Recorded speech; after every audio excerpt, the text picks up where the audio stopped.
See, you have to be more specific when you say Ash. Unlike you, it's more blatantly obvious from a distance, not just up close, that we're minorities. When you say ashy to anybody with dark skin, you think, okay, this motherfucker needs some lotion. You know what's funny? I thought of that like as I was saying it, like, oh wait, they probably mean think of ashy skin. Yes. Hello and welcome to a first time ever edition of League of Legends talk. Um, Not sure if we're gonna do any more of these, but hey, Token Games News slash podcast needed some love because we've been making a lot of other shit. Look at them life stories, guys. They're actually kind of interesting. Today we will be having the Wakandan ambassador to the United States military, O1 Michael Dat Hill. It is here. It is time. And of course, the League of Legends slash kitten addicted obsessive person herself, O1 Neko Mimi. Yumi is my favorite champ, and I will fight you for her. Bet, let's go. Kind of want to see you two fight and have it get recorded. All right, so the topics are as follows. Topic 1, League of Legends as an esport. League of Legends as a esport run by its parent company, unfortunately, Quran into the same. Hold on a second. I'm going to also pause the recording a little bit. Okay. Looks like autocorrect fucked me at the first minute. Let's see. League of Legends and esports. Wait, Hill, are you also support main? Leona Main, let's go. Bitch, fight me. I hate her. Boy, you don't like my fucking 3 CC moves back to back to back? Like, she's not as scary as Nautilus to me because as long as my ADC can dodge, I actually love playing Yumi into Leona. But like, fuck you and your CC, man. Q, E, R, back to Q again. Oh my god, I played Leona and I do not respect you for playing her. She is so fucking free. I died like 15 times and my team still won simply because I held them still long enough. Yeah, that's what you gotta do. Fucking you let your right click champions go ham while you just hold them there in that same spot. Because even if you can't kill me, you can't move either. So who's really winning? I gotta do a virtual high five with you once the recording starts again, because support mains. Yeah, and you'll never get that high because if you high five a 6'3" person, that means you're going to need a ladder. Topic 1, League of Legends as an esport run by its parent company unfortunately has run into the same issues as we all witnessed last year when players were getting banned for showing solidarity with Hong Kong civil rights protests. Even though there is nothing wrong with that and there was no rules against claiming you support the human rights of Hong Kong citizens, we all know CCP is the primary reason that players was initially banned without question.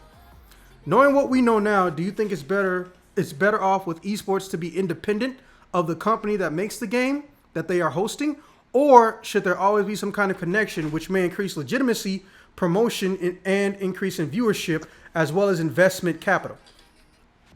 Topic 2.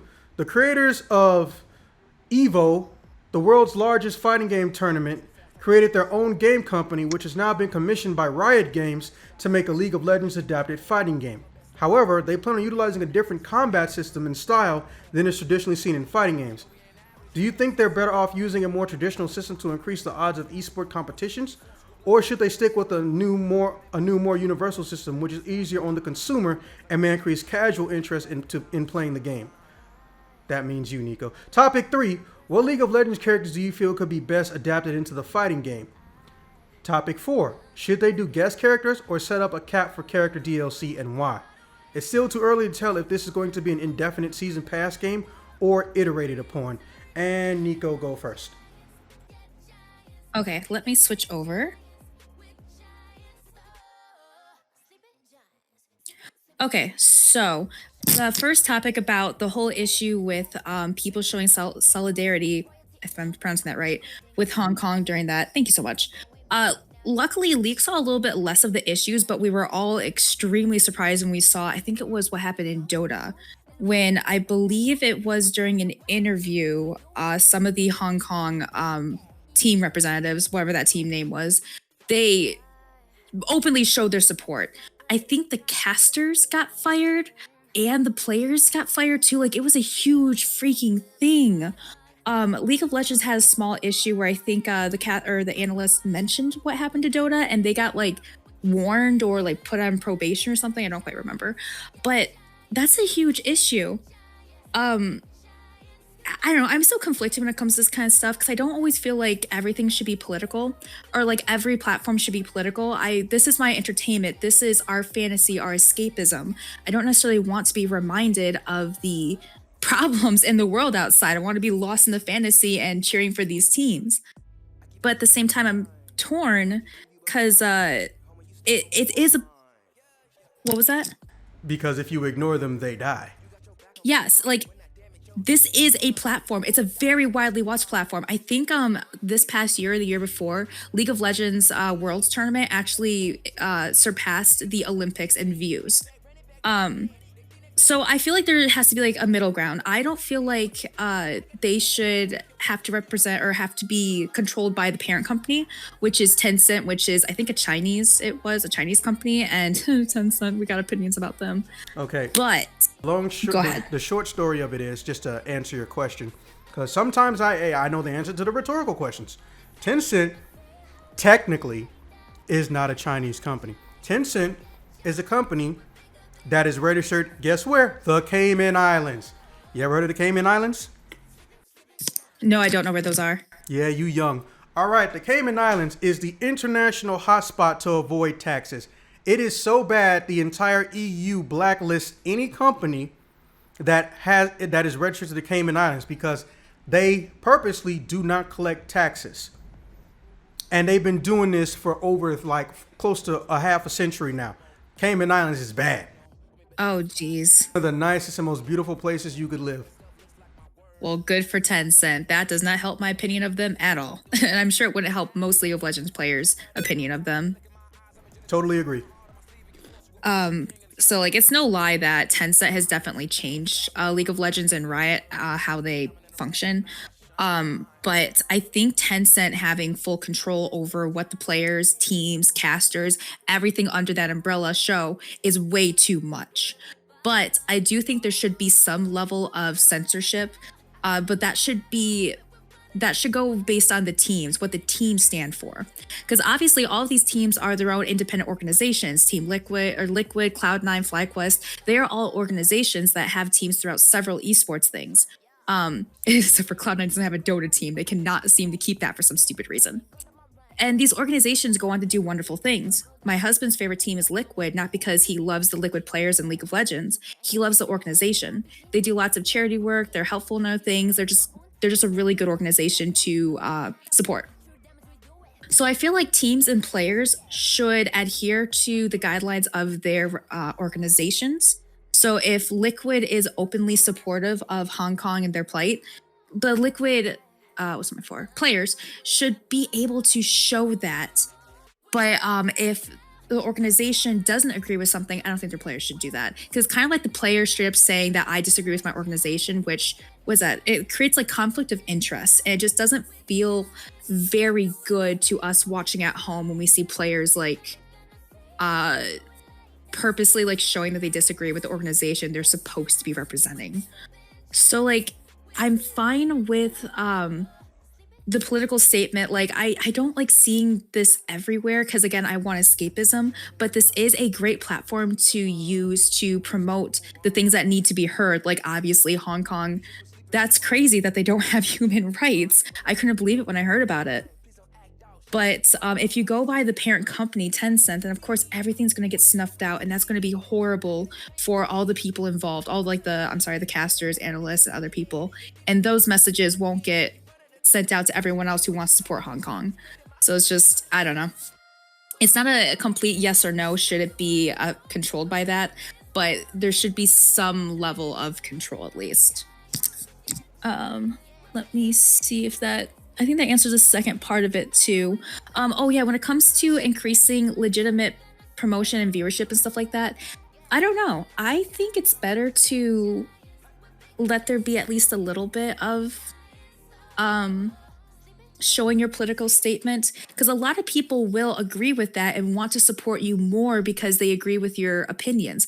Some people might not agree with that and might stop watching because they disagree, but most likely those people are pigs anyway. Like if somebody walked up to you and said, yeah, F Hong Kong, those people don't get human rights, you'd probably stop talking to them. So I don't think we would want to have people who have horrible backwards views like that supporting League of Legends. I don't want those people in my game. I don't want those people supporting my organizations or anything involving League of Legends. So yeah, I don't know. It's very tricky. Also, just since you're new to the podcast, when you change topics, always say the name of the topic before you go into it. Just so you. Oh, my bad. No, you haven't changed topics yet, but just letting you know. Yeah. Oh wait, do you want me to go through all 4 of the topics in one go? Do you want to? I figured we would like start with topic 1. I'd say my piece, and then Ryu would say his piece. I mean, Hill, excuse me. 2. I would rather us tackle one topic at a time so Hill and I can like go off each other a little bit before moving on to the second topic. All right, go ahead, Hill. We could just answer either Hill, Ryu, Ramulus. All cool with me. Hill is cool. That one's easy to remember. I was just looking at the word Ryu when I said it. All right. His nickname as Ryu because we have a Ken who was supposed to be here, Telford, and they go at it like Ken and Ryu, so I called them Ken and Ryu. Cute. Numero uno, handling the silence as people speak out against the oppression. It's something that it's personally home because I feel affected by our own crises that has been striking as of late and our own system. But other than that, before I get on that tangent, Me either. Say your piece, man. I gotta sometimes keep my hand to myself because of the job that I'm in. Hey. Technically, they don't know that, and I can edit around it. Oh, I'm good. But anyway, banning people for speaking out against this is just terrible in my opinion because when you have a large platform like this, what you say will get around for anybody. Just like when Faker was eating the broccoli. Everybody has an hour broccoli sign anytime. I cannot. SKT comes on field like, bring out the broccoli, give Faker the broccoli, he's losing this. You see what I mean? That whole butterfly effect where they say something and then it just spreads out throughout. So when they actually speak about something that like change like that can happen, I don't feel like it should be silenced, but I also understand that money needs to be made here, and we cannot piss off Big Brother too much. So, honestly, true. I would like to have a de-stress environment with all this because it kind of do be depressing watching, like, hearing how I brought this up when Overwatch is doing this shit. Now Blizzard was banning people for like 3,000 years or whatever the fucking. You remember when I sent you that shit? Yeah, and I looked into it, and they went and told them to cover up May on the actual office grounds, name on the office grounds, because they have a giant statue or engraving with the base characters from Overwatch. They told them to go and put a blanket over May. I was like, that is the dumbest shit ever. You know this is CCP doing this. So yeah, there's just a lot of things we need to work out. We can also understand that we also got to keep the company together, but we also need to understand that there are issues in this world and that even just for a small moment, we can bring that to light. And even if 10% of your viewership gets onto it, you will still get it. Because if you got 1 million viewers, that means you just say free Hong Kong, and only 10 or 5%, that's still 10,000 to 100,000 people saying, I need to see what's going on here. This is one of my favorite people playing right now is speaking about something going bad. Let me do this. So we'll see what I can do. Just, push that out there. We're talking more. And we see how this can be a positive effect. Like, I am torn about showing too much, I guess, opinion when it comes to these things. But have you heard recently how I don't remember if it was Box or somebody else, but a very popular YouTube or streamer who might have been pro at one point was talking about all the toxicity and how unfun League has become. Riot finally took action. They're trying extra hard to nip toxicity in the butt and trying to find more different ways to just get rid of it. And now a lot more streamers are also speaking up about it, trying to get the community to change. Because unfortunately, it's not something Riot can fix. It's something the community has to just get better at in general. And what are the odds of that happening? It's almost gotten worse. Hey, when my top laner decides to AFK after one death, we got problems. That sounds like some LTG shit. That's like every other ranked game for me. But the point is, he started a conversation. Riot responded. That was good. I like things like that. I like maybe not like, obviously the players don't do this, but like if a player wanted to like run around the stage screaming political things, stuff like that, okay, let's not do that. But showing a little bit of support, there should be no harm in that. Just a little bit at least. They're not like making a scene, but they're showing where they stand. You have not heard or seen the power of the CCP. I would tell you and show you some things, but you legitimately might start crying. So we'll go over that another time. And no, not because you're a woman, but because it's some genuinely horrible shit. No, legit, like that stuff might make me cry. It's hard to talk about this kind of stuff, and I'm not gonna lie, I try to avoid it a lot of the times. You ever seen a man set himself on fire? God, oh God. That's the tip of the iceberg. But yeah, don't worry, I won't show you shit right now. It is good to bring these sort of topics to light. As we can see, there's a lot of change, or at least a lot of call for change happening right now in America. It's really hard to talk about, but we need to talk about this. Not right this minute, but my point is it needs to be talked about.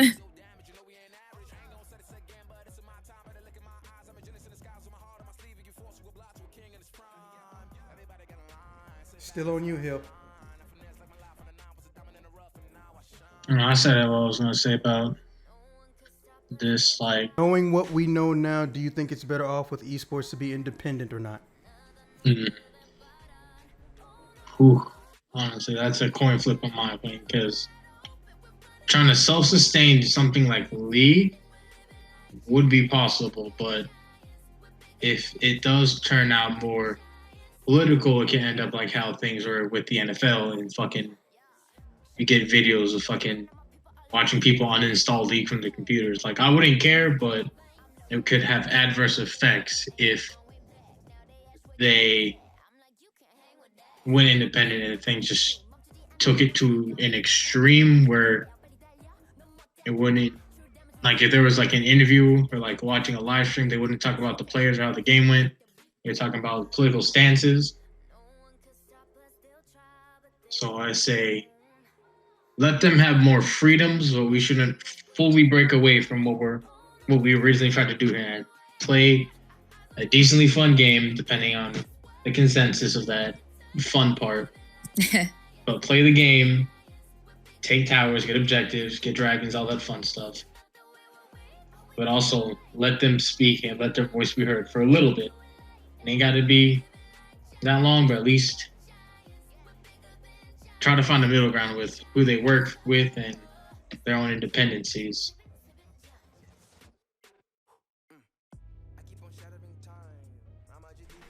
Okay, Neko, topic 2. All right. Oh, let me switch over again. This one I might struggle a little bit with. Let me see here. It's now been commissioned. The creators of Evo. Sorry, I have to like reread it. Oh, yes. No, this one. So this one, I don't know enough about fighting game or fighting game mechanics to have a super concrete opinion on it. This is going to be a super controversial opinion, but I have faith in Riot. Not Tencent, mind you. Don't like Tencent. But Riot themselves, if you go back to like the start of League of Legends, I have faith in them, especially with some of their newer games coming out, like Legends of Runeterra, TFT, and even Wild Rift, which I haven't seen too much of, but it still looks good to start. So League of Legends is obviously a pretty old game. Some of its graphics are still garbage. The client is garbage, and they've had to update a lot of their old champions. So when you're going based off of League of Legends by itself, it's really hard to tell if Riot's good at creating a game or not.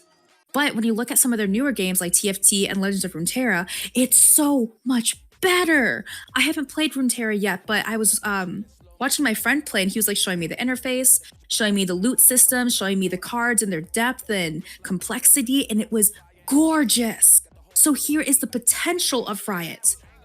Oh, go ahead. Were you gonna say something? Oh, no, I was going to force you to play a different card game, but not say it out loud and type it. Continue. I'm not really big into card games, but I do like the lore. Riot, if anyone has ever like looked a little bit into the creators of League of Legends, I'm just gonna refer to them as Riot. They put the bar really high for themselves. And I know it definitely doesn't look right since the client is garbage. You'd probably be like, no, they don't. They fucking suck at everything. But when they know what they want to achieve, when they have the right technology, the right people, the right everything, they achieve it. Runeterra has such a better interface. It's absolutely gorgeous. They have fun animations now. Their loot system feels rewarding. It doesn't feel like you have to spend a lot of money or grind out, 20 hours a day in the game to get free rewards. And they took this opportunity to fully dive into the lore of League of Legends, the lore of Runeterra. Technically, League of Legends is based off this world that they created called Runeterra. This is for people who don't know.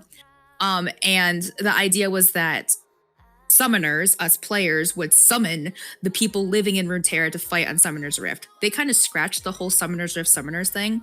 So now it's just this world where there is war and different cultures and all this crazy stuff happening. I'll have to find pictures later. Then again, I don't play the game, so. So they used this opportunity to dive way deeper into the lore, create tons of new characters that we are going to see some of them created as champions, which much deeper personalities, more connections to the champions we already know and love, and also really fun voice lines that give us more depth of their story. Jinx, I despise Jinx. She's so fucking annoying. She's just a fucking Harley Quinn ripoff. I wanted to say it. Sorry.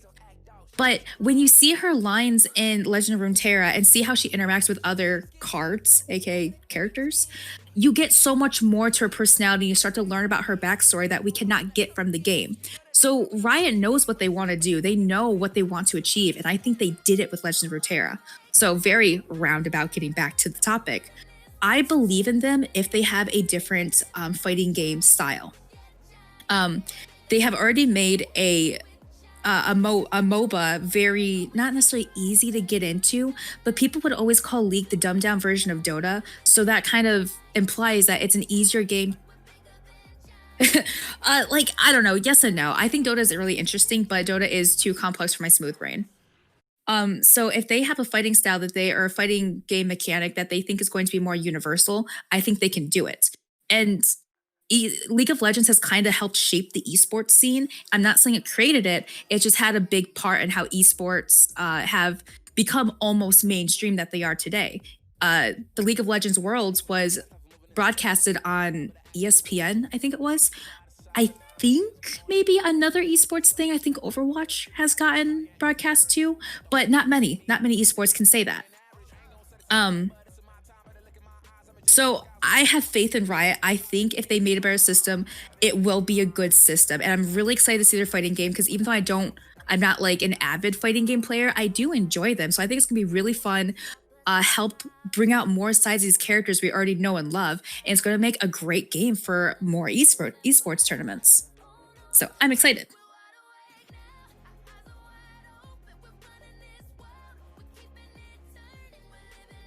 On to you, Hill. What do you think about all this? Well, coming from the guy who's had to splice up many different fighting games for the podcast in the past, including, but not limited to Marvel vs. Capcom 3, Infinite, there's some other stuff that they recorded on PS4 for the dude. So I have an interesting take on, Dragon Ball Fighter. I got an interesting take for, even fucking Dissidia. I'm not sure if that counts. Make your own piece on that. But From when I was talking about my friends when we were talking about the interview about what they want to do for their fighting game, they said they wanted to make it Evo competitive. They want that on. They want their fighting game in the 6 lineups right next to Marvel, Street Fighter 5, Tekken 7, and all that. Can you explain what an Evo fighting game is? Okay, Evo fighting game is when they take a fighting game that they believe breaks down what I wouldn't say perfect mechanics, but decent mechanics. Because if I was going to say perfect mechanic, Street Fighter should never be on that list. Let's talk about it. Let's talk about it. But God, Street Fighter 5. Don't get me on that tangent. Because boy, let me tell you about Street Fighter 5's early days though. But we good. Anyway. I just wish she wasn't blonde. Anyway, so Evo fighting games. These are pinnacle fighting games that has represented time throughout, like Melee, what people consider the godsend of the Smash Bros. Universe in terms of just a fighting game. It's fast, complex, technical. There's so many different ways you could play it. Street Fighter 5, just a classic. Generations of fighting games throughout. Tekken 7, a perfect example of how to break down a fighting game to a brawler status. Like when I see people play Tekken 7, I think I could actually see people fight like this in the street. Ain't too much crazy energy beams coming out. There's actually karate, judo, all that other fun stuff. There's like maybe 3 characters I can think off the top of my head that do like asinine shit, but that's just for plot. Fucking all the fucking Devil Jin and all that fucking shit. But anyway, they put Ultimate on there because granted it's up from Smash 4, but that online is terrible. But in person it plays pretty well. What else is on there? They always give the new fighting game a chance too. Under Night in Birth, cross tag battle, all the fun stuff. Okay, what he means is that Evo is a giant tournament for fighting games. However, there are certain fighting games that, based on their quality, not necessarily their popularity, get center stage. They get on broadcast, primetime, ESPN shit. Usually it's less than 8, or it's about 8 games in particular. Evo is basically a fighting game tournament within a fighting game tournament. So it's almost like its own convention. Interesting. Okay. So anyway, back to the League fighting game. For most things, for what I see they need to do, if they want to be as good as they say, they don't... From League of Legends characters, from shit like that, yeah. There's no way you can have old school where it's low kick, high kick, low, medium, heavy punch kicks and stuff like that. They just got to go with just low, medium, heavy, and then jump. And stuff. Excuse me, I'm going through button layouts, but like, for me, League of Legends characters can and can't be on that complex type button layout. Of course, the quarter circles and quarter circle, you know what I mean. The inputs, the quarter circle forward, quarter circle back, the Z pattern, or as many of you know as the Shoryuken pattern, going front to back on your control stick. You do power geyser, double quarter circle forward for Buster Wolf. I'll write that down if you want to. Then, because I feel like League would have a better chance of going with the Dragon Ball Fighters version of the layout, where the low, medium, and highs go into auto combos, whether or not you like them or not. It would work perfectly, considering all the different abilities each character does. Because as you know, your character has 4 abilities: Q, W, E, and R. R is your strongest ability ever, which has amazing effects depending on who you play as. Unless you're a transforming character like Udyr, Elise, and Okay, literally, I'll put pictures in there so you know what I'm talking about. I got you. So if you go with something like fighters that can actually encompass all those abilities for what they do and what they are, be perfect. Number 2, you gotta have a meter. You have to have a meter. It's not only take away from Tekken, you have to have a meter. You can quote me on that shit. Meter life. That shit is, well, really to me, helps set up fighting games because, you know, you got the level 3 meter, you know, fucking, here comes fucking Wesker with his fucking butterfly dance and shit. Oh, fucking Dante's about to hit that jackpot. God, fucking I hate Dante. He hates all my mains. I wonder why. You ever seen what fucking Wesker and Virgil do to your screen? Because Dante, unlike every other fighting game character that has ever existed in the history of fighting games, for a Capcom game, has the most moves ever. Most characters have less than 10 moves. Dante has about 32. And I use Jesus. them all.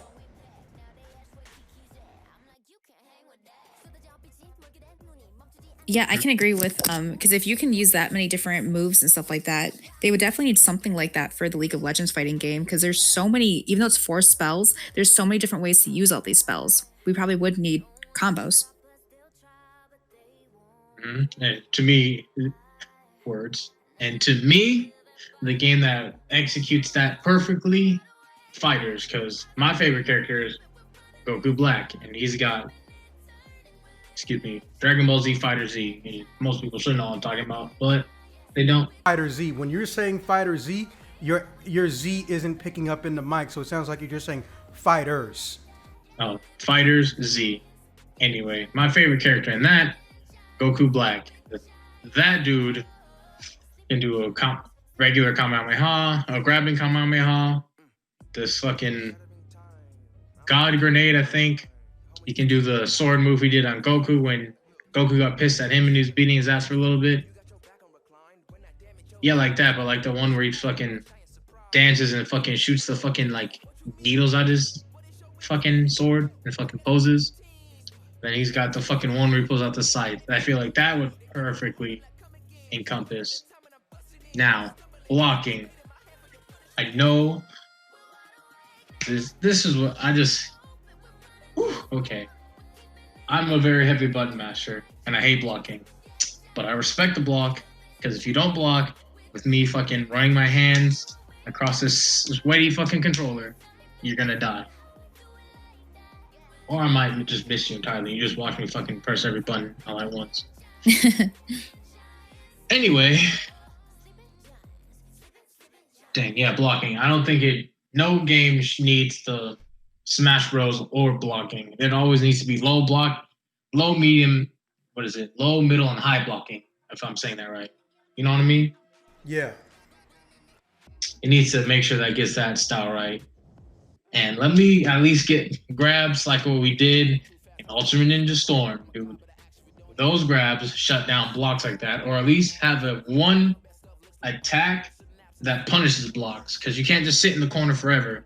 Oh, thank you for propping out the Freljord stuff, but you can't just have somebody who's blocking the corner forever. I need at least something to break that chain. We know what can counter anything. It's a spell. Summoner spell. ADCs hate it. I'm talking about Flash. Actually, that does bring up a good question. Do you think that they could incorporate summoner spells like Flash, Barrier, Cleanse, etc. into a fighting game? See, I'm glad you brought that up. Because guess what Marvel vs. Capcom has? The assist choice. Ooh. Tell me about the assist choice, Chaz. Bring it on home. Let them know about the assist choice. Thank you, Hill. In Marvel vs. Capcom, as far back as Marvel vs. Capcom 1, and to a lesser degree X-Men vs. Street Fighter, players had the ability to utilize a secondary character as both an assist or as a secondary fighter once the primary is removed or HP has reached 0. Yumi! However, as later games went on, that shit digivolved like a motherfucker.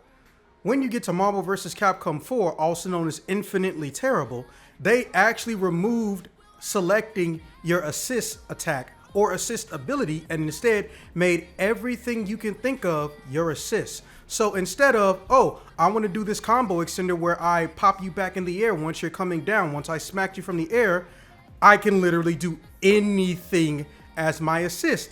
And it costs free 99. That's right. For the low price of goose egg, you too can whoop your opponent's ass so hard it caves in and collapses into an alternate dimension of nothing but asses that have been whooped. Thank you, Hill. Oh dear.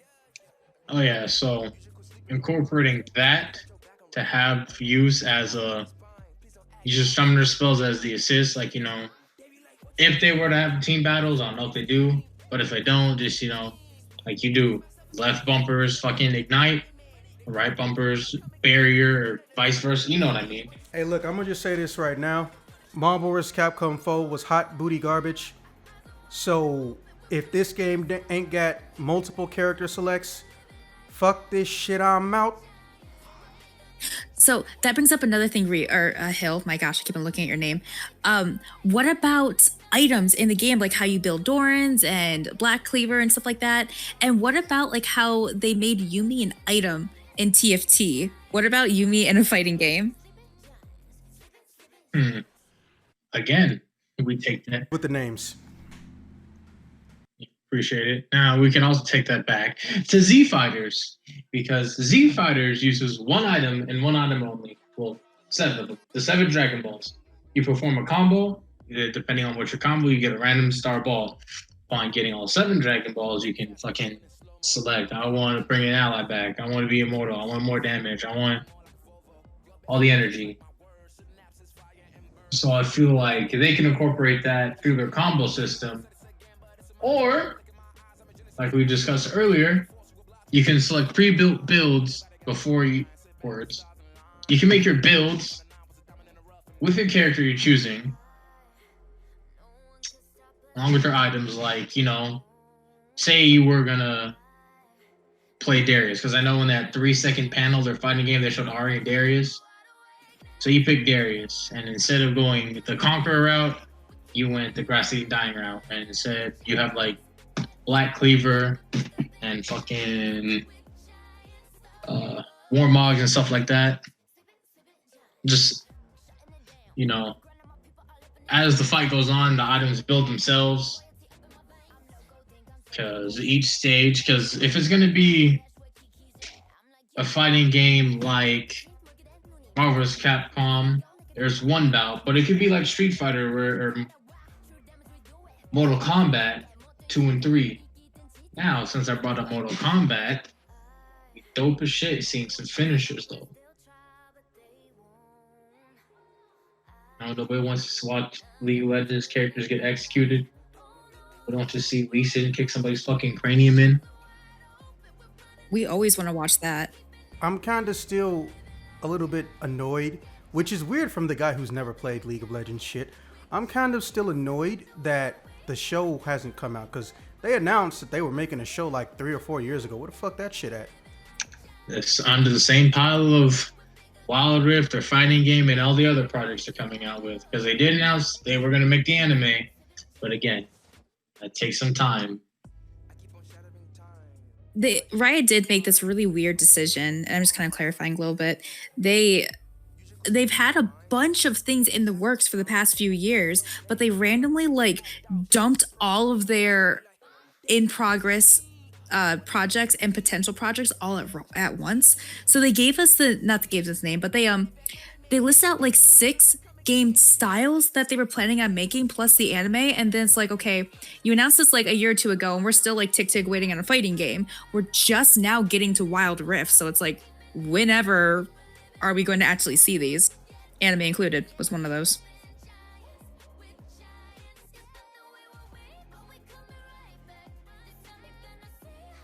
But I think Riot almost had to come up with a new system for fighting.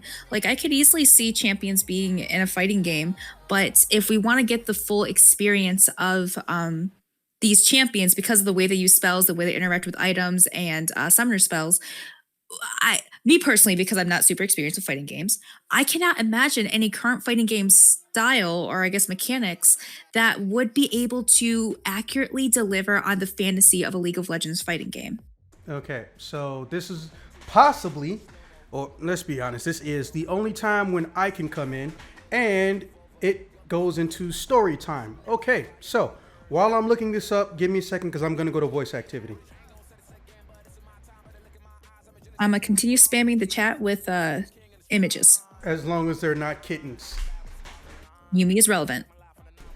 As soon as you said that, she put Yumi in it. That happens a lot. I say, please don't do something, and then she already did it.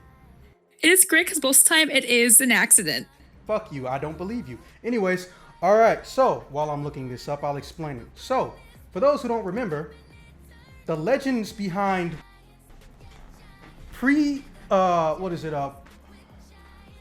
retrograde rollback netcode. Now, I'm gonna just term shit out so Hill don't feel like you're gonna get too bored. You gotta remember, Neko doesn't know what we know. Can you guys hear me good? Yes. Yep. Rollback netcode, which everyone loves because it allows more accurate fighting when people are fighting in fighting games online, and really just a lot of other games in general. Right? Now, here's the thing. The people who invented it also made Battle by the Beach fighting game tournament in California. Well, guess what? They're the same people who started Evo. Yeah, I know, right? They were actually programmers by trade, if memory serves, or at least one of them was. And they're twins, which, can you imagine how annoying that must get at work when your bosses are twins? Holy shit. All right, so these guys went and made their own fighting game, but it never came out. And I'm gonna look it up on YouTube. Creators of Evo fighting game. I think it was called. No, let me just Google it. YouTube is being a little bit annoying. Let's see. Fighting game made by makers of Evo.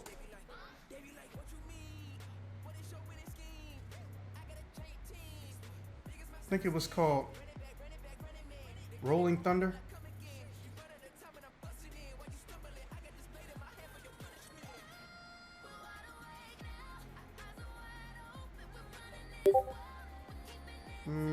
Fuck. Evo confirms Riot is working. Damn it. That game got canceled. Let's see. Evo fighting game. Thunder. Fuck. Damn it. Oh, yeah, it is. Rising Thunder. And I'm going to give you guys a trailer. You can watch it while I'm talking. It's only like barely, it's not even 60 seconds. Okay, so the way this fighting game works, I'm going to load it on my screen for the audience to watch on mute. The way this fighting game is going to work is it's good for Neko because it gets rid of the main problem I have with teaching new people to tolerate fighting games. Contrary to popular belief, people assume that when you play a video game, the majority of time you play a game, you're going to lose. But no, you actually don't. It's dependent on what type of games you play. In the world of fighting, the lose rate is higher than possibly anything else short of online, online first-person shooters.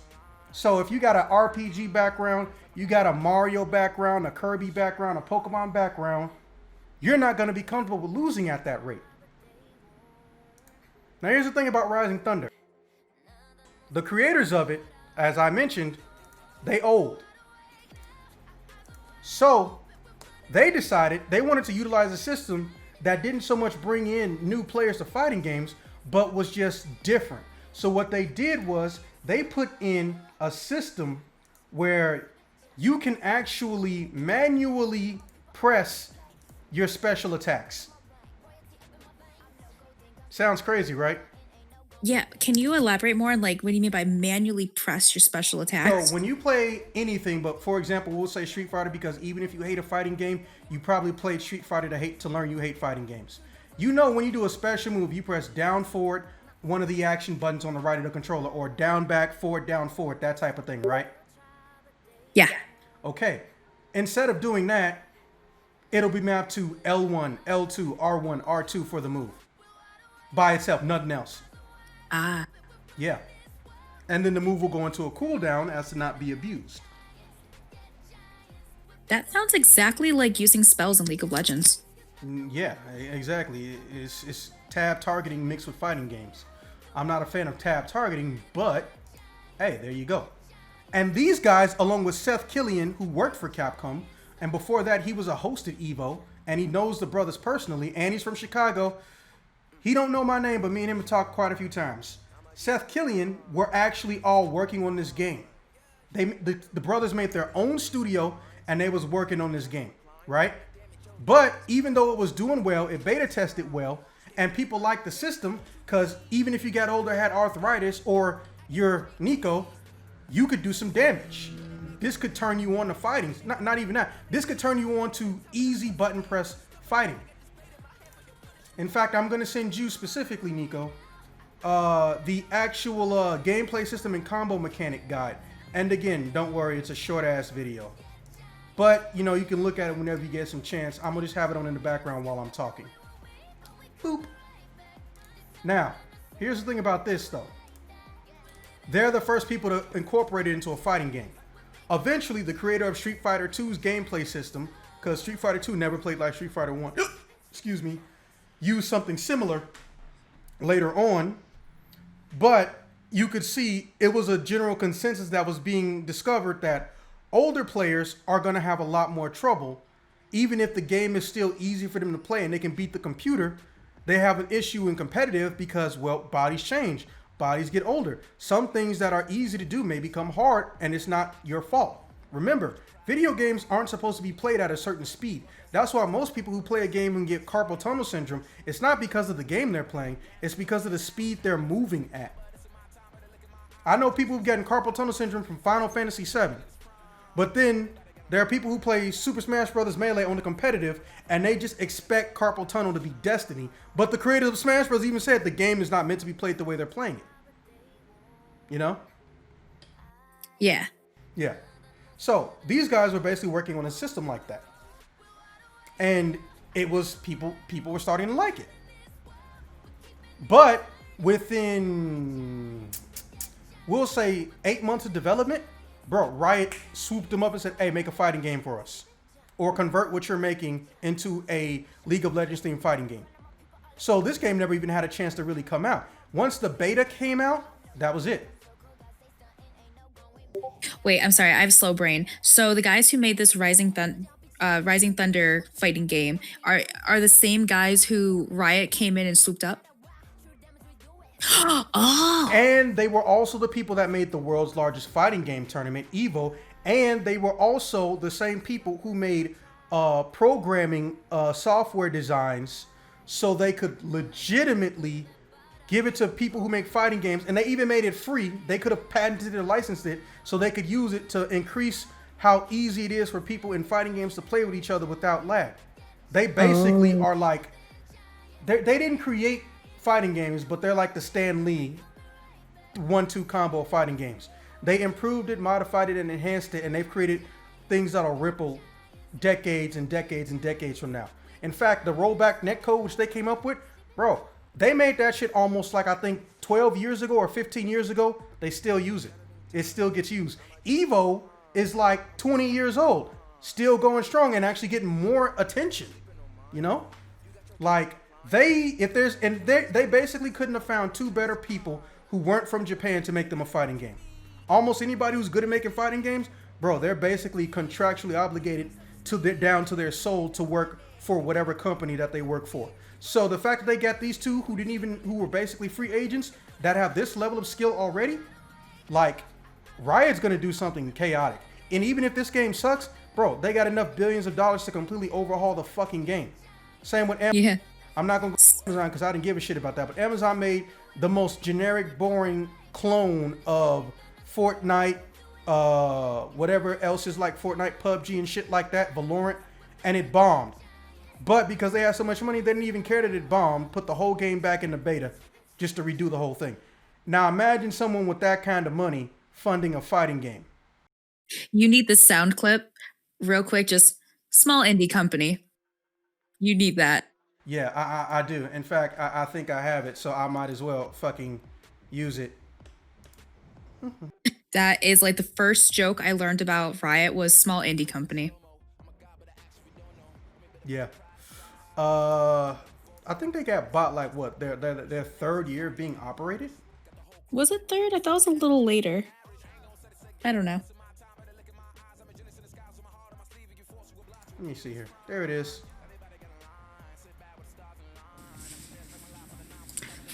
Oh my god! Bitch! Sorry, I had to do that one good time.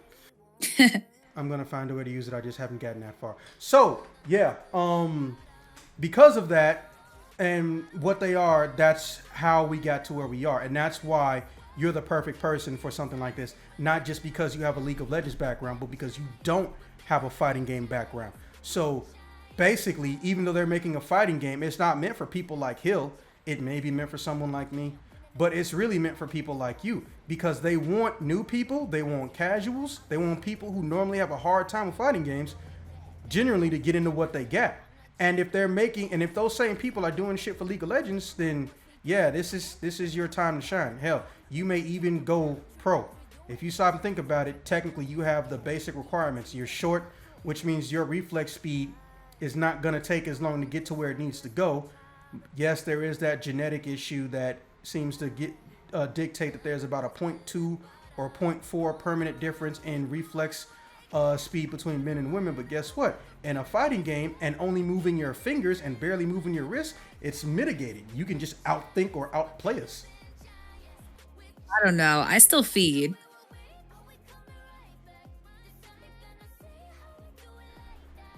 You are the Dr. Pepper of my friends group. I just want you to know that. I don't think I have not one friend who speaks like you do. I got plenty that act like you, but none that speak like you. I don't know what that means. I'm the Dr. Pepper of your friend group. You ever watch Community? Nope. Yep, you're Dr. Pepper. Okay, so don't think about it too hard. But yeah, that's pretty much all I needed / wanted to say about that.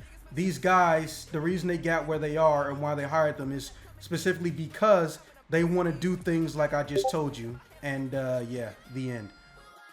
Okay, so I have this. I'm going to point this towards Hill then. So, Hill, after learning a little bit more, I'm actually even more confident now that they'll be able to produce a good fighting game that still adheres to the fantasy we love about League of Legends. How do you feel about that? Do you feel like it's actually going to be good, or are you just waiting for like a hot steam pile of shit to come out? Yeah, I believe it to be good because so far the adage goes, League can make anything good outside of League of Legends, apparently. Oh my god, it's so true. God damn.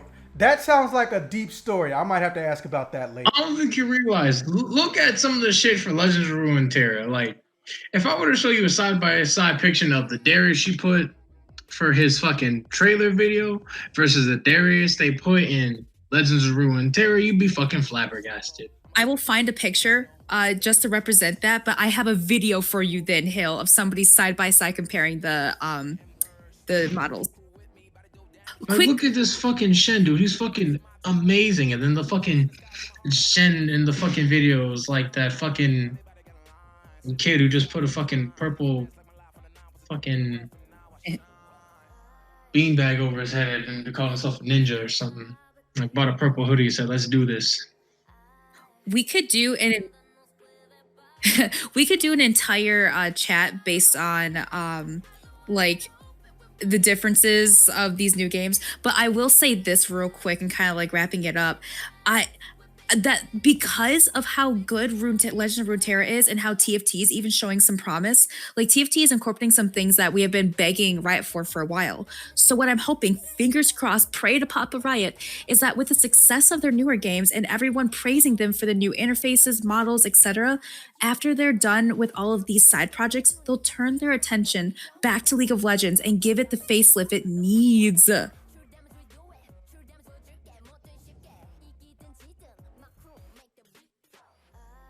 Yeah, save Udyr.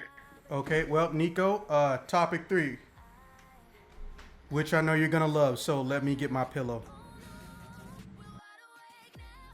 Yeah, you'll want to get a pillow. Well, actually, you know what? As much as I want to talk about this, and I would love to talk to people about how they think we could incorporate so and so character and that character. But you know what I think is a better question? Technically do that, but it would be on a different episode. Exactly. You know what would be a better question? What champions do you think won't fit into a fighting game? Especially knowing that there is a way to do like button spells, kind of like you said that the Rising Thunder did. Almost every single champion can be applied to a fighting game. Because all of them have a kit, all of them have moves, a play style, something unique about them, like a quirk, you could say, like Jin. I'm gonna start just typing in names of characters I need to get images for, but a lot of They'll start looking up images too. It can't just be her. he'll find something about like Jin's fourth shot. So not a lot, not every single champion, but quite a few champions have something unique about them, like a quirk about them. So Jin, his backstory is that he is like a psychopath killer who is obsessed with beauty and art, and he's obsessive compulsion? I don't know.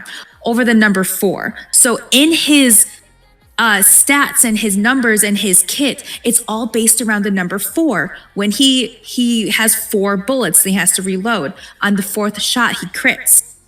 His attack scales by like 4%, or it scales by like numbers of 4, like 12 or something like that. Is So this his motherfucker Vega? They put Vega in League of Legends? apparently. Ari, they did a similar thing because she's the 9-tailed fox spirit of League of Legends. Things are always based around 9s or 3s for her. She gets, for her, I think it's her E, she creates Foxfire around her, and she gets 3 Foxfire. When she dashes for her ultimate, she dashes 3 times. So little things like that. So it'd be really fun to see how they incorporate these quirky little specific things about these champions into a fighting game. And they could so easily do it. I was trying to think a little bit deeper into it. Like, okay, obviously melee fighters, that's super easy. Hooking champions, super easy. They shoot out their hook, they pull you close and do a combo or something. Darius, who we've already mentioned, he has that big axe thing. He grabs somebody with his axe and pulls them in close. Then he does a spinny move because he's just a fucking Garen duplicate. He spins around with his axe and creates a bleed effect on you. I forget what his third ability is, but then his ultimate is we call it the dunk. He dunks people. He like just runs up and like smashes you with his axe and executes you. Which, oh my god, he really is just a Garen duplicate. Holy shit. Triples and slows, and when he hits, does true damage. Yeah, and like they can incorporate things like that into their move kits too. So like it's super cool. Champions who I don't know if they could be in the fighting game, the only one that comes to mind is Yumi, and I am going to bring her up so many times. Because Yumi's whole shtick is that she literally equips herself to an ally. So for those of you who don't know League of Legends, Zax, Yumi, she dashes to an ally and equips herself like an item. She is untargetable, she cannot move, she cannot auto-attack, but she can use her spells. She has one spell that's a projectile, one spell is a shield, and then the third spell is just her ability to equip to different people. And then her ultimate. What you're saying is this Yumi character has the ability to sit upon things and suck the life out of them whilst contributing absolutely nothing and only looking out for itself by only attacking when someone else already gets near something instead of defending itself. Gee, I wonder why you like this character so much. I know, right? Almost. She doesn't suck the life out of them. She heals them. She's like the ultimate like e-girl enchanter. I love her to death. That's a whole side thing. I can see so much about Yumi. That's Ari. Right? And now fucking Kaisa, Evelyn, and oh my god, that's another thing. They could have skins. Anyway, whole nother thing. So Yumi is the only champion I can't actually imagine in a fighting game because she doesn't do many things for herself. Her whole thing is that she's too vulnerable and squishy. She needs to be on an ally to be effective. So she's one, but they could go the TFT route. And TFT, Yumi's an item. You get Yumi and equip her to your champions. I found that so funny. I died. Oh, I'm sorry. Teamfight Tactics. Teamfight Tactics is League of Legends autoplay chess, like what Dota has. So you have like, you build up a team and then you play out fights and stuff like that. And you can equip them with items like Yumi. Yeah, that thing. So it would be interesting to see if they would incorporate Yumi as like a potential buff or assist or item or something into it, because she's the only one I can't imagine as a playable fighting game character. I'm gonna open this up to you, Hill. Can you think of any of our other champions who wouldn't work as a fighting game character? Ivern. Okay, wait. I think Ivern would be fine though. Nah, all he can do is grow trees. His passive ability is more about clearing the jungle the nice way. And then when his circle goes around, smiting. The only offense he has is his root and Daisy. Okay, you got me there. Actually, you're right. I forgot. Ivern, he's another heavy support like champion who he can do one thing by himself. He can root the enemy. Everything else he does it like for his allies. Which that would be one thing they would have to modify when they incorporate some of these champions into the game. Like Rakan and Nami are both supports who are more supporting their allies than doing things themselves. But even Rakan, I can see him being fine because he has his grand entrance where he zoops in and does a knock up where it just pops him off the ground. He shoots out a projectile that heals himself. But then he has his shield where he dashes the allies, but that could just be an ability to like mitigate damage, block something, or do like a counter where he like evades something, kind of like the Naruto ultimate ninja thing where you had like the log Shippuden switching. Fuck it. So Hill, substitution, it yeah. sounds like she doesn't know the word assist only or support character. Actually, that was only really, from what I remember, that was only implemented in the more current Ultimate Ninja Storm games. So well, I did play one. No, I'm just saying, like, these characters sound like the concept of an assist-only character. Mm-hmm. Only be an assist. They are not fighters. Not at all. Sonya is the same thing. All she can do is buff the team. Okay, you got me there. Speed, health. I'm going to CC the enemy by making them do their Control 3, which is their dance. That'd be kind of fun, though. The only damage she does is when she does 5 spells in a row, she can do Power Chord. Then her Q does damage. Granted, it does do damage. However, if I just stop you in your tracks before you can press along your keyboard, I win. I think that would be the line for if a champion would be good for a fighting game or not. Do they have 3 damaging spells or only 1 or 2? Because if they have only 1 or 2, it's kind of hard because then you lose so much of your combo. So like Sona, Yumi, Ivern, they each only have 1 spell that doesn't need damage or can be used as like an attack. Braum will be absolutely useless in the fighting game. Who? Braum. Big shield boy. Oh my gosh. It's so funny because it's so easy to imagine Braum as a fighting character because he's this big, strong guy. But you're right. He has his Q. And I guess this is if we're ignoring auto attacks, but I think they have to go the spell route for a fighting game, not an auto attacking route. His Q and his R do damage. Sure, you can get concussive blows, but his concussive blows, for whatever reason, like Riot likes to do, random AP scaling for God knows why. That's like Rakan. So it'd be so interesting because they could bring in these assist champions like Yumi, Braum, Ivern, and Sona and have them do one major thing. Yumi would use her ultimate, probably her ultimate, and root them. Sona would probably use her ultimate, make everyone dance. Braum would do his knock-up ultimate that stuns people, or not stuns, slows. And Ivern could pop out Daisy, who would add extra damage in a knock-up. So that would be a really fun dynamic. Go figure, these are all supports. Shoot, I had... Oh, y'all just said fuck topic 3. Okay, fine, I guess. Well, okay. You don't know League of Legends, so you didn't realize how backwards that question was. Cause No, I'm just saying, I'm just acknowledging y'all said fuck it.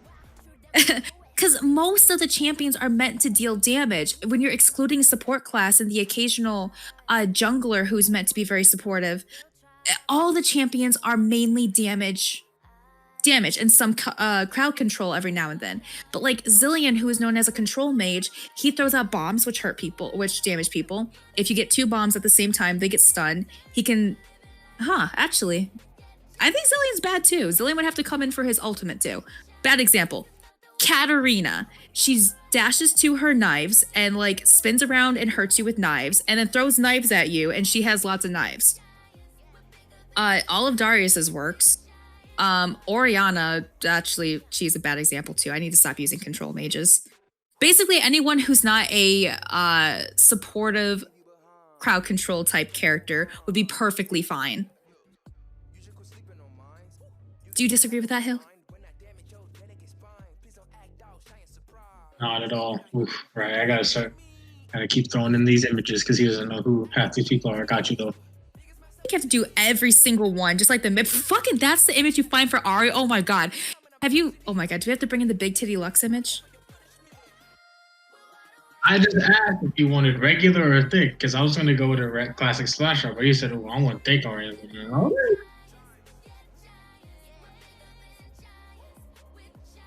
I gotta find thick Lux now. Yeah, you do that. Okay, so with that being said, without any complaints, I guess we're moving into topic 4. I will take this that you're doing the thing. One sec, I lost it.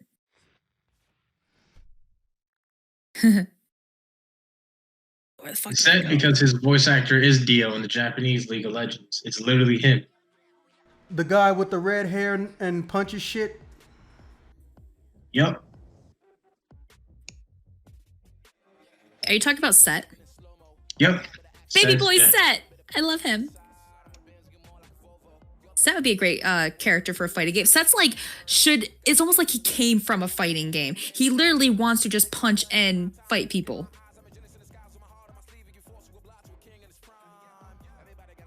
Anyway, topic 4. Topic 4 for me, I don't think League needs DLC because in a way, if you think about it, League creates all of its own DLC. They're constantly releasing new champions. So there's no reason for them to bring outside characters or try to do mashups and stuff like that. They have, what is it, like 130 something like that? From emotes and gifts there are for money. Oh, that kind of DLC. Because I was actually thinking about only outside characters to add to the fighting game. I did say guest characters, so you're not wrong. That's a completely different story. So if we're talking about DLC, aside from bringing in brand new characters, yes, tons of opportunity for DLC. They've already proven that we are so willing to throw our money away at the dumbest shit. Cosmetics, skins, literally right there. That is Oriana, but that is not base Oriana. That is the skin of her championship, which that one's actually, I don't call it a bad example, but you only get that one if you rank gold or higher, which there you go. That's actually another thing to entice people to try to like be better at the game. But I probably have spent way too much money on skins, pure cosmetics, in a goddamn video game. Can you please pull up a picture of like Lux's billions of skins? And those are really expensive, especially, not really, those can get really expensive, especially if you have the really fancy ones called ultimate or legendary skins, like Lux's Elementalist skin. People are willing to drop some fat moolah on that. Exactly makes them ultimate, and what, are they hard to get? Don't you just direct purchase them? They're not hard to get. Some of them you can only get specially, like the championship skins are all only if you end the season in gold or higher, and the higher you are, the different colors you get. A couple of them are like really old and retired. Like there is a medieval Twitch, and I think it's called Grey Warwick, which for a long time you could only get if you like referred a friend and did some stuff. Like this is back in season 2 of League of Legends. They did end up giving those away more recently, but again, if you didn't have the thing that you needed to get them, you didn't get them. And sometimes they only sell them seasonally.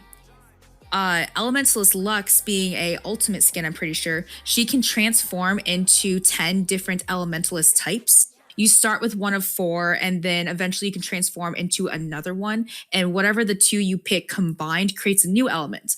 Like you start as water, and then you pick fire, you turn into dark, which everyone fucking likes dark Lux. My favorite is I start with leaf, grass, whatever, nature. She calls it nature. And then I pick water and I turn into Mystic, which is a cute little purple fairy.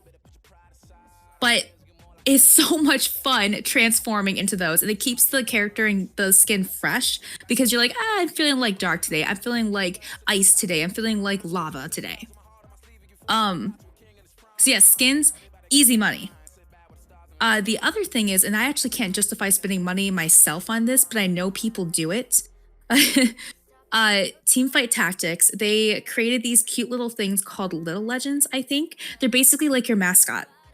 So when you're playing Teamfight Tactics, they're your character and you can control them and stuff like that, and they're really cute and fun. When you play ARAM, all random, all middle, it's one of the game modes in League of Legends, your little Teamfight Tactics guy, your little mascot, he follows you around when you're in it. Super cute.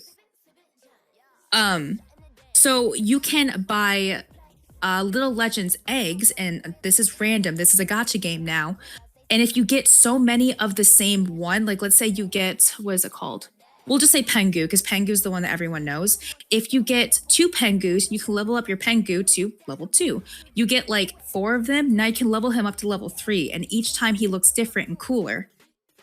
But it's a gacha game at this point. But I see people with those high level mascot characters, or they have different, because each of these guys also have like skins of their own, mind you. And people have like the top level of this. And I'm like, how much money did you spend on random ass eggs? If I could pick specifically the egg of the character I wanted, sure, maybe I'd drop a few bucks on it, but it's gacha. So no. There is also potential for emotes and summoner icons. I personally haven't spent much money on either of those because I don't care about them very much. But especially right now in the North American LCS championship scene, they are obsessed with emotes. Like all of the pro players are using it in their games. So now there's like an emote ranking board where it's like, oh, these emotes are popular, these ones are not. Which one we see today? Yay. So that's like another easy money exploit thing. So fuck. Lots of DLC, man. Oh my god, we could spam you with so many pictures of all of the skins and DLC and everything. It's just so easy. It's just that this one character is her own fucking Power Ranger team. She has probably the most skins out of every character. Maybe Ezreal tops her. But okay, like one of her skins, and Soraka did this recently too. Soraka got Nightbringer and Dawn. Wait, was it Nightbringer or Dawnbringer? I don't know. Yeah. Sometime. Okay, cool. So do you think they should set up a cap for character DLC? Why or why not? Oh, that was the question? Haha. 2-parter, and you answered part 1, so I was going to part 2. Sorry about that. You know you can just hit Control F and scroll, put in topic 4, and you can find it again. But I'm gonna just. That's true. I got totally like lost. I'll copy it for you. Thanks. Honestly, no cap. There's no end to how much money they can make off of all of this cosmetic bullshit.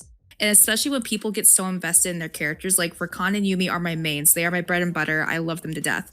Every single time Rakan or Yumi gets a new skin, I instantly buy it. Granted, I don't do this for every champion. I only do it for those two, but I'm so obsessed with them. I will throw my money at Riot for their stuff.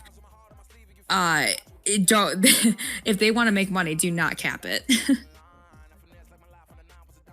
Honestly, I think as much as that's like very short, that's my answer on that. So Hill, go ahead, say whatever else you want about that shit. Hill, don't forget topic 4 is a 2-parter. Ooh, okay. Found The the boy. Rakan. You understand what she's ogling at. The baby boy. 1. Should we?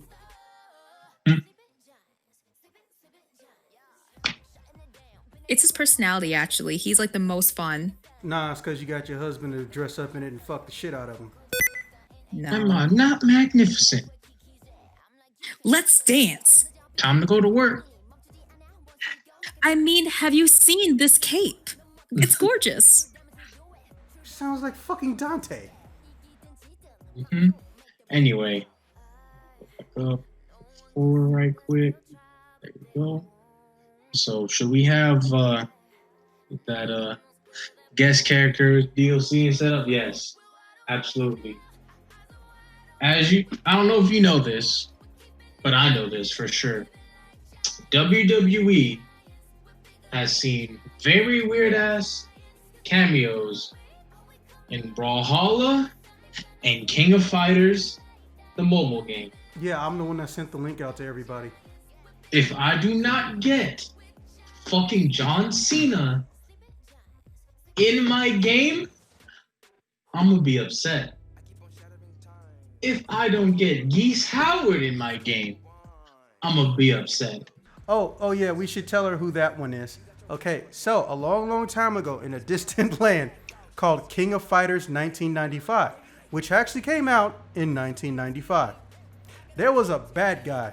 This guy, this grown-ass North American Caucasian blonde, blue-eyed, or red-eyed man, depending on how much lore you know about, go and find her images of him, took over an entire city underworld system. The cops couldn't touch him. No one could touch him. But you know who could touch him?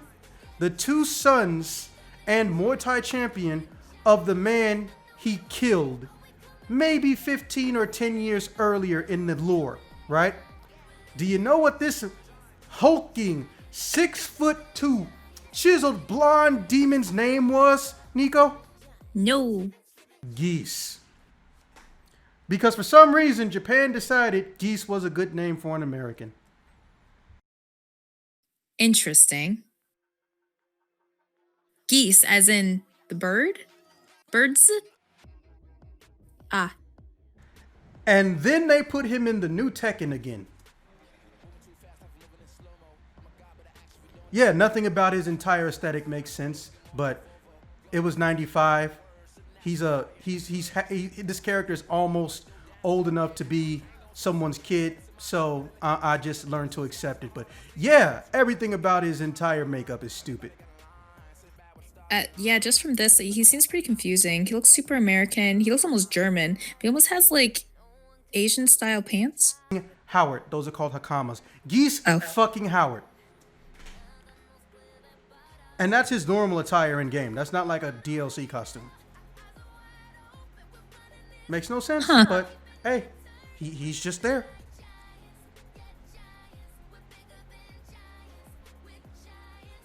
Geese. Okay, so John Cena and who else? John Cena, Geese Howard, Akuma, or just like one character from Soul Calibur, not Nightmare. Anybody but him. I'll accept that. Or we can just go for like niche cameos. Like, I give my boy a Soul Bad Guy from Guilty Gear. Well, then I guess I have to ask the question, Hill. So let's pretend this did happen, the League of Legends fighting game, and they did start bringing in characters. Who would you want to see with League of Legends champions in a fighting game? Possibly the person I just made a gif of. So like other anime shit? Wait, it's not? No, that's Nier Automata. Well, that's 2B from Nier Automata, excuse me. It's not even human. Oh my god, this entire time I thought it was an anime. Like, I've seen this character around. This entire time I thought it was like some hentai anime. No, the internet is just obsessed with her ass. There's no way around it. I really think we're at a point where during a live broadcast, I'm going to discuss cartoon porn with you. Yes. Shit happens, man. Fuck both y'all.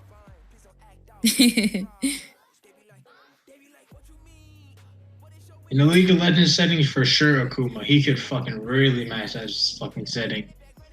Let's see what fucking Zed has to say when he gets hit with the fucking Raging Demon. Actually, I think that brings up a really interesting thing. Having DLC characters who fit the themes of League of Legends, the themes of Runeterra. Because it's definitely not a secret that like Ionia is basically Japanese, Demacia is basically, I don't know, European Americans, I don't fucking know. God. But basically each of these places has a culture. Shrima, I forgot about Shrima. They're just desert. So, you know, desert people.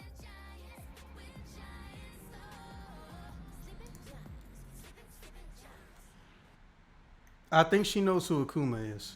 But a good image nonetheless. I do. That's Akuma from Teppen. You will play Teppen.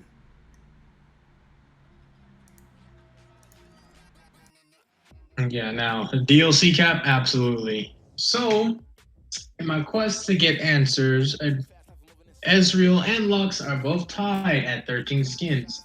These skin prices, mind you, vary from a simple purchase of $10 all the way up to $30.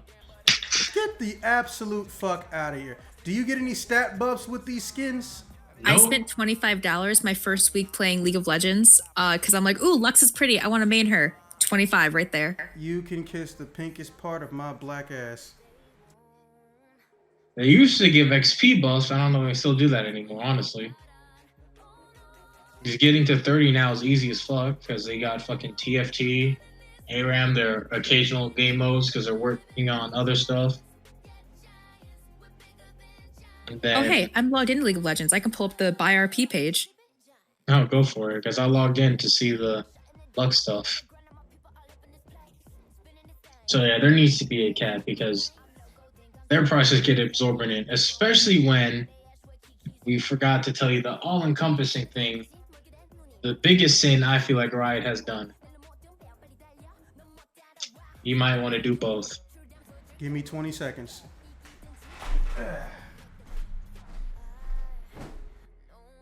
I love how all League of Legends players just try to like do everything they can to get people not to play League of Legends. I mean, if this was 2010, 2014, I'd try to coax them into it because you could build anything. I could put 30 mastery points in one page. I loved it. That was my life. That and I'm also fucking smart, so I'm dangerous in general. Okay, I'm back.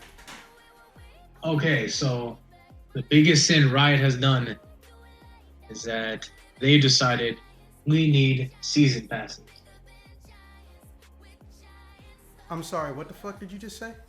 Ugh. Pull up the, actually you're right there. If you see, no, look, Pat, I blew up the image. What am I looking for? look at the bottom left. You see where that says the high noon stuff, 2020? Yeah. They have a high noon pass that gets you that, the high noon, it's one of the high noon skins, that capsule, 10 tokens, 20 to 30 bonus missions, and as you go down to missions, you get more RP and bonuses. Take more If we scroll. did this earlier, ooh, I could actually show you the, go to the TFT page because I know they have their fucking, they actually Oh have my the roadmap God. for their fucking. I'm on it right now. I was about to take a screenshot of the fucking little legends and how much you have to pay for them. Mm-hmm. Before I show them the little legends, gotcha, and the little legends. Oh yeah, they have 2 separate season passes, mind you. Actual fuck is this shit? Those are the prices for skins, and not only that, they also. How many skins do you get for $100? Honestly, you could get about, let's see, how much RP is that? No. What is the highest a skin can cost? The highest a skin can cost, depending on its variety, because most skins drop at the in between 5 and 10 at like 950. The highest skin I remember getting is 360. Oh, excuse me, 3,600. Wait, I like RP 3,600 RP. Mm-hmm. Was that a bundle? Yeah. Oh, my bad. It's a bundle because most of the time it can be a range between the $10 mark and the $20 mark. Because I remember, because I love fucking Ash, and I got when Project Ash dropped, like, oh, I got enough money for this, and then oh, boom, it was actually the fucking $20 mark because that was the that's what makes skins expensive because. I'll see if I can find a bundle price, so see how it breaks down. But do you know what the most expensive skin is? I'm looking at High Noon Senna, and she's 1820. I don't know if the skin by itself goes higher than that. Looks like a job for British Google. You should get used to me doing this at this point. It happens a lot. Ask Hill. Hey Google, what is the most expensive skin in League of Legends? Here's a summary from PC Gamer. 9 of the rarest League of Legends skins. Silver Kale, UFO Corky, Rusty Blitzcrank, Pumpkinhead Fiddlesticks, Grey Warwick, and Championship Riven.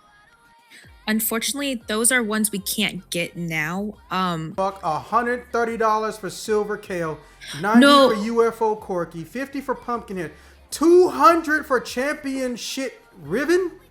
Wait, like you're talking about purchasing with our like money for RP, or is it like people trying to sell it through accounts? Yeah, they're probably selling it through accounts because half those skins you can't even get anymore. Yeah, I'm trying to find the most expensive skin that you can buy anytime because those ones are rare. Like you cannot get them anymore. Like how I mentioned Grey Warwick, Spirit Udyr, Pulsefire Ezreal, and I can't think of the last fucking one like that. Let me look them up. Just so we're clear, I don't give a shit about RP. I'm referring to real world money. Holy shit, Sona. Yeah, DJ Sona, one of the most expensive fucking skins I ever fucking bought. How much? I'm getting it. Hold on. I almost have a screenshot. I feel like I've seen that character. Is that the one that looks like Hatsune Miku? Yeah. Yes. Oh, yeah. There was a whole year where everyone would keep drawing that shit.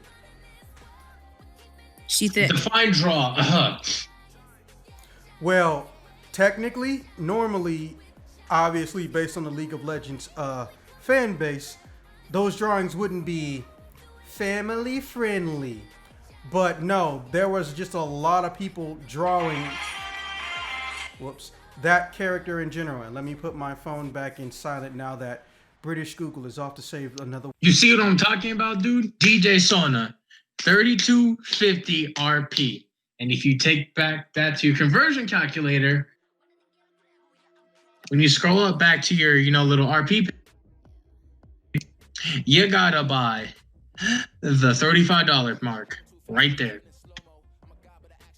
And then sometimes you gotta go 50 because there's, the sick ass bundle. You gotta get the border, you gotta get the water, you gotta get the icon, and then you gotta get this game. Upgraded the fucking graphics in this game yet? Or Fuck no. Like World of Warcraft. Oh yeah, we know that there's a giant update and we could easily scale to it, but nah, fuck that.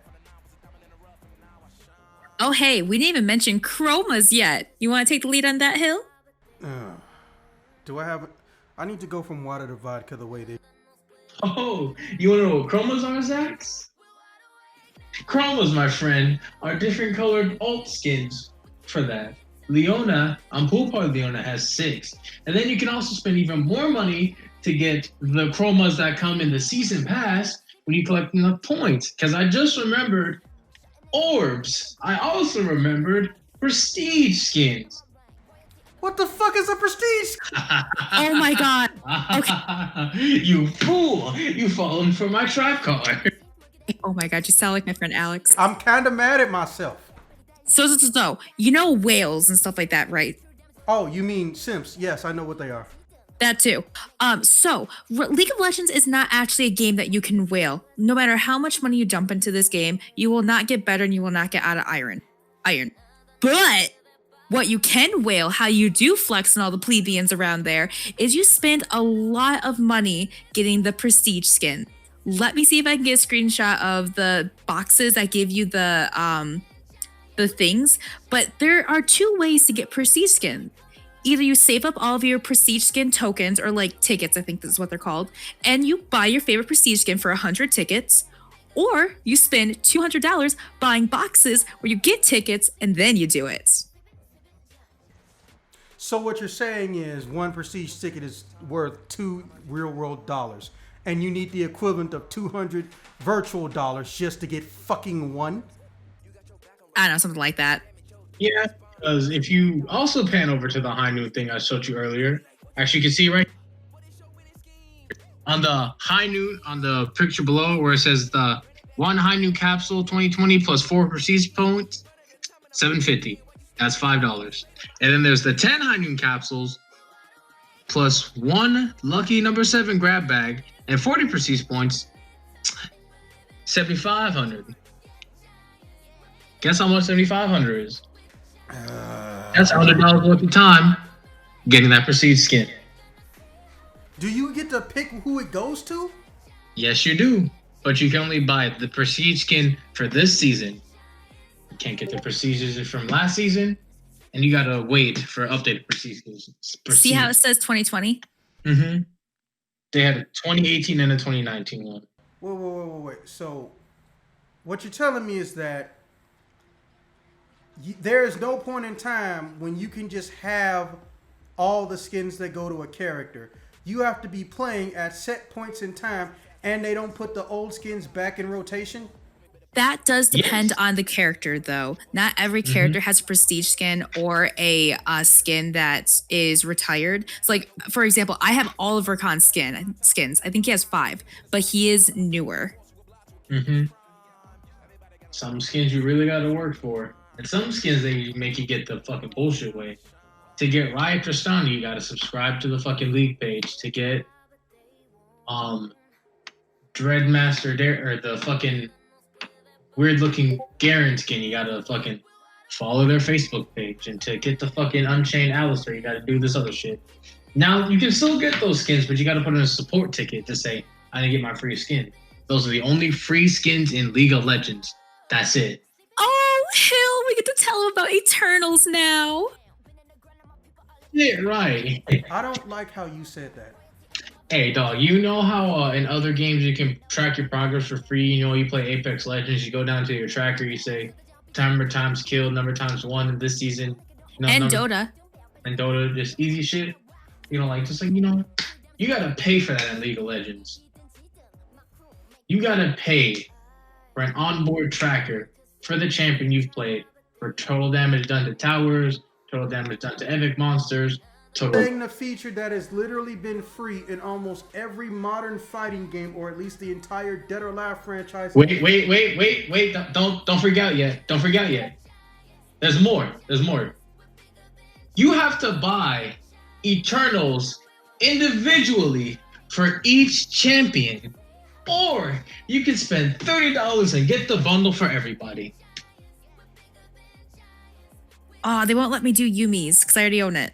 I am about to fucking Gohan so hard in this bitch. I swear to God, y'all better tell me something that's actually not terrible about this fucking DLC in this damn game. But it's League of Legends. It's all terrible. It's all terrible, dude. Oh, damn. I didn't even tell you about gemstones either, did I? What the fuck is a gemstone? Bro, they already have a currency system. What the fuck is a gemstones for? Do you grind this down in the cocaine? Just the box and key, because I can Hold on one sec. I'm a little behind. I gotta get the Lux page for the Eternals, and then we'll do gemstone. Actually, no, I don't already have my own league page. I'll just pull up a box. I can't control it.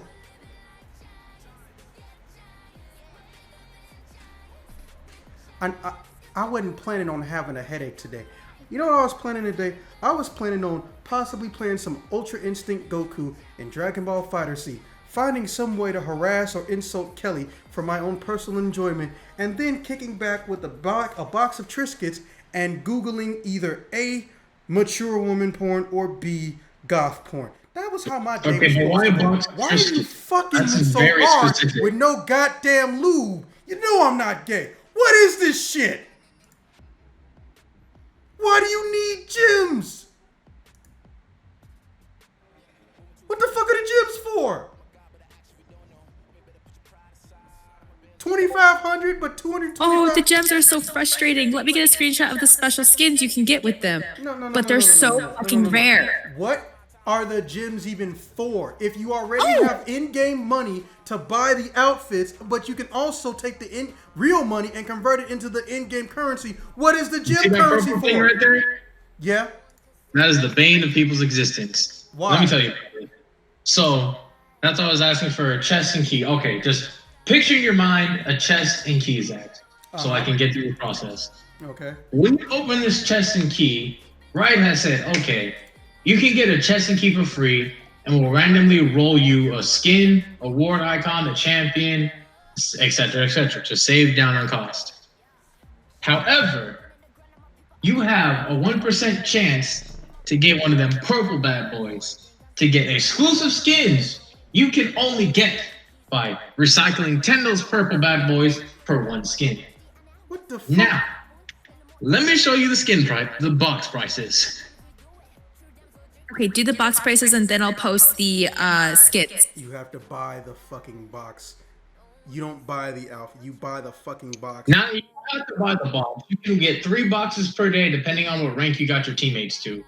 S or higher, you get a free box. And then you log in like every day for like a week. It'll give you 2 key fragments to make it to a key. I'll have to make a GIF of me scrolling through the collections page and be like, this is why people do it. You haven't witnessed a Gohan situation yet, but you getting me so fucking close. I don't think We're you're destroying prepared. him. No, you're not destroying me. You're playing this leveling me like up. forever. There's a difference. No one destroys me. You level me up. But the problem is I'm trying not to do that shit because it will turn into a completely different kind of video if I snap. Hill loves that shit. You're not prepared and you're fucking curious with a shit-eating grin on your face I can see from fucking Chicago. Oh no, that's exactly what I'm doing. This ain't my first rodeo, woman. God damn. Where's my 40-pound weight at? I'm about to do. Wait, you already told me the prices, so I'm just gonna post this picture. Behold, the prices for gambling. You couldn't wait till I fucking got my weight. I literally just said I was gonna go get my motherfucking weight so I could calm the hell down. What It's is too this? late now. You got it. You don't even. That is the most basic shit that has ever existed in all of video gaming, RPGs, Dungeons and Dragons, Gary Gygax. Yes, that's the creator's name. Rest his soul. When you find a key, it goes to a box. When you find a box and you can't open it, there's a key or you beat the shit out of that box. But you have to pay for both? And all you get is a fucking skin. You don't get anything that actually enhances you in game. Do you even? If I spent $1,000 in this game right now, would I automatically rank the fuck up out of bronze, gold, or whatever? No, I'm seriously asking. If I dropped $1,000 in this shit, would I actually even rank up? Is all of this nothing but cosmetics? Nothing. There's no Oh way. my fucking. See, this is why Fortnite makes sense to me. Because Fortnite gives you the option of the cock tease. You don't have to pay for fucking cosmetic in order to have fun, to play the game. It's just there to make you not look like a basic bitch. It's a very simple cock tease. And in fact, if memory serves, aren't there some outfits you can actually just pay money for, not have to gamble for in Fortnite? You can just straight up buy the John Wick skin for sure. Exactly. And then on top of that, the only way to not have a skin is if you weren't there when it was made, the shit got old and it falls out of rotation in favor. I totally get that. Because at some point in time, their servers could run out of fucking data, or it might not be cost effective to have a whole entire server devoted to looking at fucking skins and shit like that. And if you download them on somebody's system, that could eventually have a Call of Duty effect going. What is this shit? But no, you got 4 or 5 forms of currency. The 5th one isn't even a currency. It's just a damn gotcha gamble box. I swear to God, I'm about to punch my fucking laptop. I am violently shaking both of you next time I see you. And I don't know why you sitting up there grinning, Neko, because you're closer to me than he is. It cost me $50 to get to you. Stop laughing. Worth. We didn't hear what the fuck you said. You said worth. You were seething with rage. You couldn't hear anything. Here, you want to feel my pain? Look at what I posted. She has 42 keys for no box.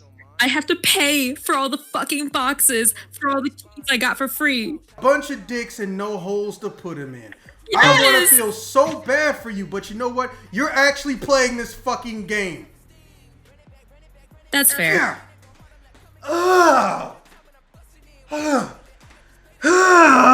Fuck!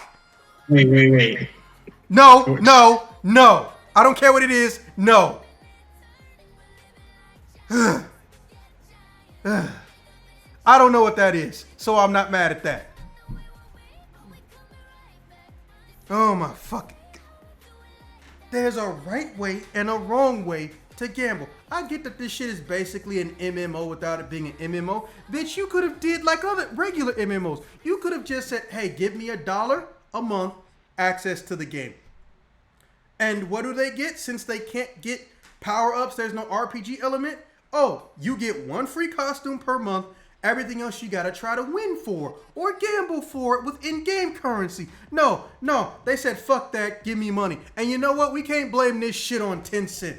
Why? Because Tencent saw, oh, I see, you trying to get that whale guap. I see you, motherfucker. Well, guess what? We got all the whales. And said, you know what? Let me just stuff you in my ass because I ran out of room in my mouth with all the shit I done bought. And since I'm not shitting properly, you can crawl up in my ass, Riot Games, and use that fist of yours and unclog it so I can make it rain more money. What is... It's funny because it's true. You're right. And there's so much more because what she just posted just adds more levels to it. We're not going over into more shit. I'm shaking both of you motherfuckers. Like, I think it's fair. We gave him the worst of it. The ward skins, icons, you get a lot of those for free, so it's not a huge deal. No.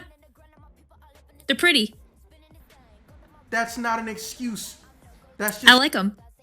That's not an excuse. That's just something girls say when they want to get makeup. Do you need the makeup? No, but it makes me look pretty. Do you need the makeup? No, but I like it. You know what you don't need? Cancer. Oh, I don't even think we clicked on the pass to like, actually, this is pretty boring. It just explains what the pass is. Fuck it. I don't give a shit about passes. I like how of all the things they fucking done, passes are the one thing that hasn't pissed me off. Oh my fucking god. You motherfuckers are sitting up here torturing yourselves for skins. Not for glory, not for something that is gonna be cool, but skins. And they purposely made it so you can't buy. Did they not see Dead or Alive 5? One of, if not the most successful fighting game in all history, which is kind of fucked up when you stop and think about it. Just sell the cosmetics dirt cheap and keep cranking them out. That's all you got to do. If 90% of the people buy one costume and the costume is $3 and your game sold 2 million units, and if they at a minimum buy one costume, you are pissing money. Fuck a whale. Damn. Ugh. Oh, don't worry. They churn out their skins without always caring about the quality anyway. And then charge a lot for them. Because dumbasses like you buy the shit. It was pretty though. Only, and I do mean only, good outfits in Dead or Alive 5 are the outfits where the characters have a theme going and it's not stripper theme, and the schoolgirl strikers. Don't get me wrong. I'll openly admit I watch cartoons. I don't like to watch a lot of cartoons where 90% of the characters are just high school children that are actually supposed to be grown-ass adults doing sexual fucked up bullshit. But Schoolgirl Strikers is special. I haven't watched it, not gonna watch it. But when your characters get the costumes and you do a pose, they transform into a Power Ranger suit. There is no game where you can do that. It gives you no buff, no benefit at all. But it's so fucking cool. The idea of, okay, I want to be more serious in this fighting game. Whoa, whoa, boom, I knocked you across the room. Let me show you my final form. Bow! And your clothes blow up and now you look like a damn Power Ranger superhero. That shit, cool. But this is what it's like to live with your head up your ass. They created a very system much. and a cycle of envy. Oh shit, he got that thing I wanted. Oh damn, I wish I could get it. Damn. We call it skin intimidation. And if you're team 4 skin, that's 4 champions who are wearing skin and 1 champion who is not, you're gonna lose. That sounds like the dirtiest, dumbest sex joke I ever heard in my life. It is. Oh my fucking god. I feel like I just turned 27 listening to that shit. All right, I have successfully made 20 screenshots of Riot and their money grabbingness. I am content.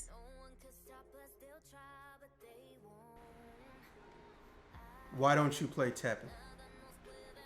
Teppen is nice to you. Did you know in Teppen, you can get any card you see? Literally. You could literally recycle shit cards you don't work. Not because they're terrible, they don't do garbage cards. But what they do is, they have cards with elements. So if you fuck with fire and purple, well, not fire, red and purple, and you get a bunch of black cards, You can recycle the black cards to go and make any card you don't get from purple or red that you like. And you know what? It doesn't cost fucking money. Oh, yeah, we can do that too, but it's really bad. So if you get enough champion skin shards, which you have to upgrade using another in-game currency to a full champion skin shard, but if you get 3 of them, you can re-roll them into a new champion skin shard, but it's permanent. You don't get to choose. You get it automatically. You're forced to. Oh, fuck. I'm about to get really, really, really fucking mad if what I think happened just happened. What? I can't say it right now. Just give me... Ooh, shit. Okay. I was about to say, I thought this whole thing wasn't being recorded. It turns out I just had the recorder timer behind too many different wallpapers from looking at all the shit y'all showed me. Yeah, I legit got scared right there. I ain't gonna even front. I hate. No, Hill. You knew this would happen, but you didn't instigate. I hate you so much right now, Neko. Oh my fucking God. Talking about League of Legends is really fun. I love it. Fuck you. I am never playing this goddamn game. I already know if I get good at that fighting game, I am going to randomly just outburst shitting on this. This isn't even loot boxing. This is literal casino gambling. What the fuck? No. Not letting you win. This is bullshit. Horse shit. And pussy shit. All mixed into one. It's bullshit because they know they could literally just say, hey, guess what? We're going to charge you for this different skins. Oh, the really hard to get skins? $20. Stupid price, but hey, at least you can get it. But no, they stuck gambling in a competitive tournament game, which upgrades it from bullshit to horse shit. Much, much worse smell. And the turds are usually longer. And then after that, they decided, you know what? There's not enough gambling in our casino. Let's give them a rare item that they can use to get a box with random shit in it. Or guaranteed shit, but they have to gamble for it, even though they're already gambling just to be able to access the box. And you know what? Let's not give them the ability to buy the box if they got the keys, or buy the keys if they got the box. Let's just make both situations gamble. You gotta gamble to find the door key, and you gotta gamble to fucking open the box. Can you imagine you just got consent to fuck the hottest person you know? You will get in absolutely no fucking trouble whatsoever. But you have to win a dice game before you go soft just to pull the panties down? That was an anime I watched, actually. It wasn't an anime, it was a porn. Don't bullshit.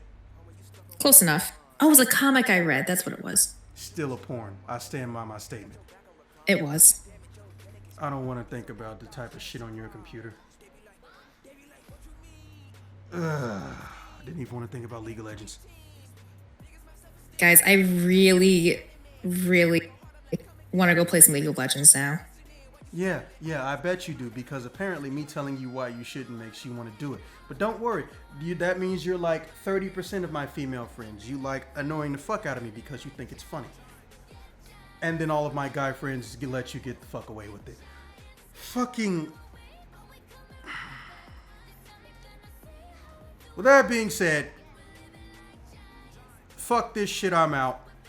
If you play League of Legends and you're a whale, you need a doctor. Unfortunately, Corona is preventing you from getting the medical treatment you deserve. There is not enough older women, well, I guess in my age, at age women, and fucking goth porn to make this day fucking better. And that was the introduction to League of Legends, everyone. Fuck you. Oh my god! Bitch!